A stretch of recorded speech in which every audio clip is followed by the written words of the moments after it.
Hello everyone, welcome back to my channel. मैं हूं पूजा सेतिया। हमारा चैप्टर जो आज हम स्टार्ट करने जा रहे हैं, death of partner, TS Grewal की बुक से हम एग्जाम्पल करेंगे। ये बहुत ही अच्छा चैप्टर है। इसका जो आपका क्वेश्चन आएगा एग्जाम में 6 मार्क का तो आता है बड़ा क्वेश्चन, जिसकी आपको किसी के साथ ऑप्शन भी नहीं मिलती, कि आपको चॉइस नहीं मिलती कि आप वो वाला कर लो या फिर ये वाला। जैसे एडमिशन और रिटायरमेंट दोनों में ऑप्शन आती है, बट इसके साथ ऑप्शन नहीं आती है। हम फर्स्ट क्वेश्चन रीड कर रही हूँ मैं, स्क्रीन पर देखिए, और बहुत अच्छा पॉइंट है, गुडविल का पॉइंट है। इसमें आपको एक ट्रिक सिखाएंगे जो रिटायरमेंट में भी सेम फॉलो होगा।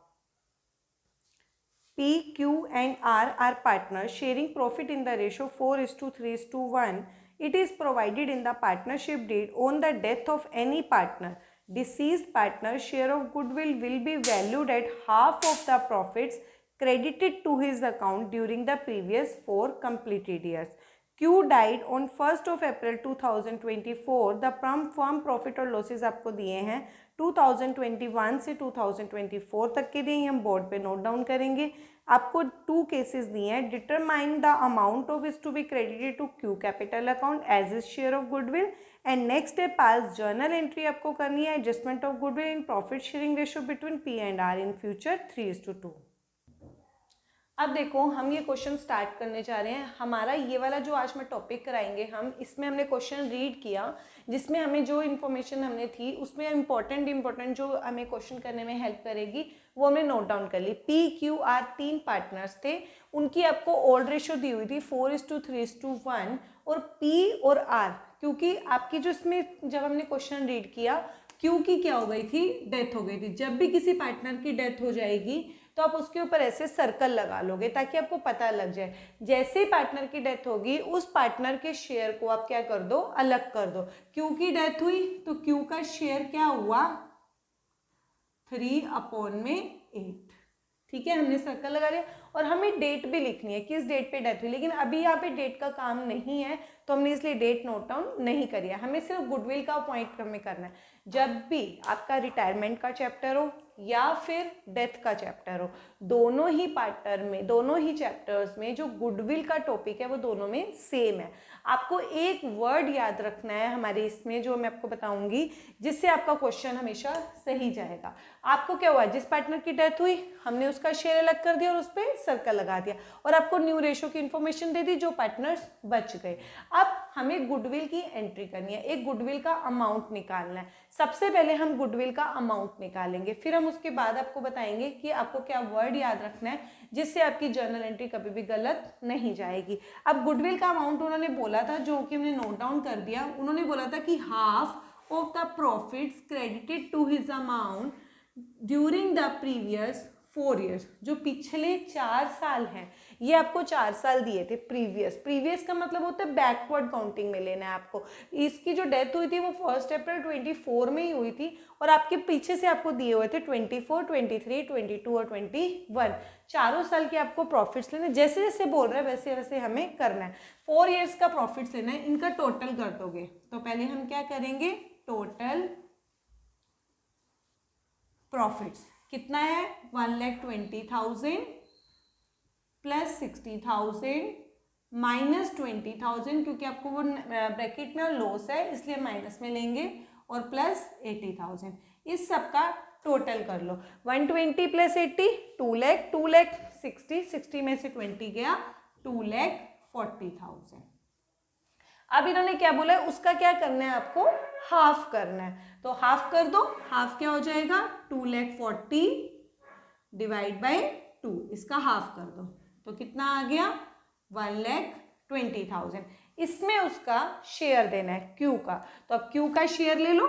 क्यू का शेयर क्या आ जाएगा, 1,20,000 इंटू 3/8। क्लियर है। अब हम इसको क्या करेंगे, आप ये करो, इसको कट कर दोगे, इसको चाहे 8 पे ही काटो, तो ये आ गया क्यू का जो शेयर आ गया वो क्या आ गया, 45,000। ये तो हमारा फर्स्ट पॉइंट जो उन्होंने बोला था वो कंप्लीट होता है। अब सेकेंड में उन्होंने बोला था कि आपको गुडविल की एंट्री करनी है और आपको न्यू रेशियो दिया। हमें रिटायरमेंट और डेथ, आपको एक चीज याद रखनी है, जब भी गुडविल की एंट्री आए, और गुडविल कौन सी होनी चाहिए, वो वैल्यूड। सॉरी, हमें कौन सी गुडविल होनी चाहिए, वैल्यू। हमें आपको जब भी रिटायरमेंट और डेथ में आपको एंट्री करनी है, क्या याद रखना है आपको, रिमेनिंग टू रिटायरिंग। क्या वर्ड याद रखोगे, रिमेनिंग टू रिटायरिंग। ये आपको एंट्री ऐसे जर्नल एंट्री आपकी गुडविल बन जाएगी। रिटायरिंग या फिर जिस पार्टनर की डेथ हो रही है, रिटायरिंग का अगर डेथ वाला चैप्टर चल रहा है तो रिटायर का मतलब उस पार्टनर वाला डेथ वाले पार्टनर को लेना है। रिमेनिंग जो पार्टनर बच जाते हैं, जिसकी पार्टनर की डेथ नहीं होती है या फिर जो पार्टनर रिटायर नहीं होते। अब हमारी जर्नल एंट्री बन जाएगी रिमेनिंग टू रिटायरिंग। अब देखो PQR, क्यू क्या हो गया, चला गया, ये रिटायर हो गया, रिमेनिंग कौन हो गए, P और R। हमारी जर्नल एंट्री बन गई गुडविल की P कैपिटल अकाउंट डेबिट, क्योंकि रिमेनिंग में कौन है, P है और कौन है, R है। तो R capital account debit to retiring. Retire कौन हो रहा है, Q, तो Q कैपिटल अकाउंट। यहाँ नरेशन लिख देंगे, हमने किस चीज की एंट्री करी, adjustment of goodwill in gaining ratio. ये जो एंट्री बनेगी आपकी, कौन सी रेशो यूज करोगे आप, गेनिंग रेशो। कौन सी रेशो यूज करेंगे हम, गेनिंग रेशो। अब गेनिंग रेशो का फॉर्मूला क्या होता है, गेनिंग रेशो का फॉर्मूला होता है new ratio minus old ratio. अब हम यहाँ पे पहले Q का कैपिटल, यहाँ पे Q का हमने शेयर निकाल लिया, 45 कर लिया, यहाँ पे आप पहले 45 डाल दोगे। इस 45 को इन दोनों में कौन सी रेशो में हमें डिस्ट्रीब्यूट करना है, गेनिंग रेशो में। अब गेनिंग रेशो क्या होती है, न्यू माइनस ओल्ड। तो आप P और R की यहाँ पर हम निकाल लेते हैं, यहाँ पर आप इसको हम स्पेयर में कर लेते हैं। P सबसे पहले P का करेंगे, P का न्यू क्या है 3/5 और ओल्ड क्या है 4/8। अब इसका एलसीएम ले लो, दोनों सेम होने चाहिए, 5 और 8 दोनों सेम नहीं है, तो 5 को इससे 8 से मल्टीप्लाई कर दो और इसको क्या कर दो 5 से, तो आपका एलसीएम क्या आ जाएगा 40 आ जाएगा। तो इधर जो नीचे नंबर मल्टीप्लाई होता है वही सेम ऊपर होता है। यहाँ पर भी क्या होगा 8 और यहाँ पर 5, 3 8 दा 24, 4 5 दा 20, तो 24/-20, तो ये आपका क्या आ गया 4/20। इसको कट कर दो, चाहे 1/40 क्या आया पॉजिटिव आया। अब ऐसे ही Q का R का निकाल लेंगे। R का न्यू क्या है 2/5 और ओल्ड क्या है 1/8। ऐसे ही इसका एलसीएम ले लेंगे हम 40, इसको दोनों को सेम आप अपने आप करिएगा, 5 8 40, 16 और 5, तो इसका क्या आ गया 16 - 5 क्या आ जाएगा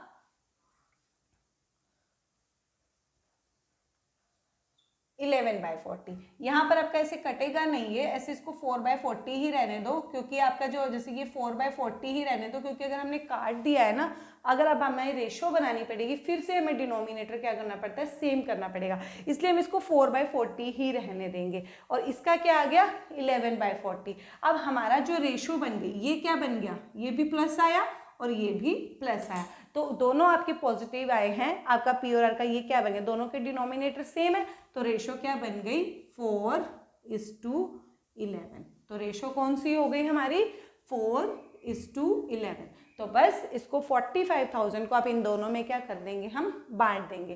कैसे बांटेंगे ये तो आपको आता ही होगा, 45 ×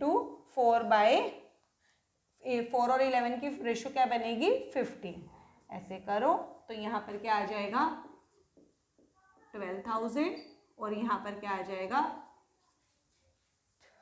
इसको आप ऐसे करेंगे 4/15 आया, और उसका अगर 11/15 करेंगे तो आपका इसमें से माइनस कर दो 33 आ जाएगा। क्लियर, ऐसे 12,000 और 30 इन दोनों का टोटल करोगे, और ऐसे सेम इसका भी R का भी अब ऐसे करेंगे 45, ऐसे कर देना आप 45 और इंटू 11 अपॉन में 15, आप इसको मल्टीप्लाई करोगे 33 आ जाएगा। यहाँ पर ये हमारा क्वेश्चन नंबर 1 कंप्लीट होता है।